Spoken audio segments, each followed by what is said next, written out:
This year's budget indirect tax proposals are mainly focusing on customs.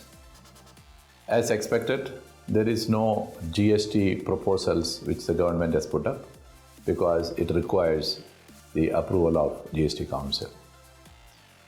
The theme of this budget seems to be that protect the Indian industry from the attack of imported goods, and that is reflected in the budget proposal which is tabled yesterday.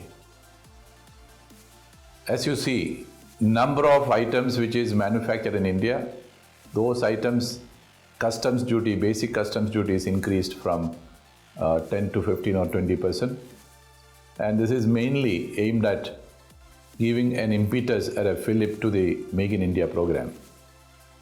And there is also a social welfare surcharge at the rate of 10% imposed on the basic customs duty, which approximately increase the customs duty by 1%.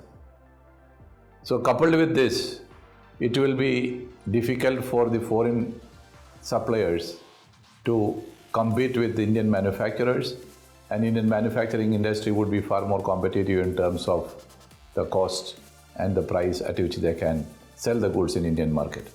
And this is a plus as far as this budget is concerned.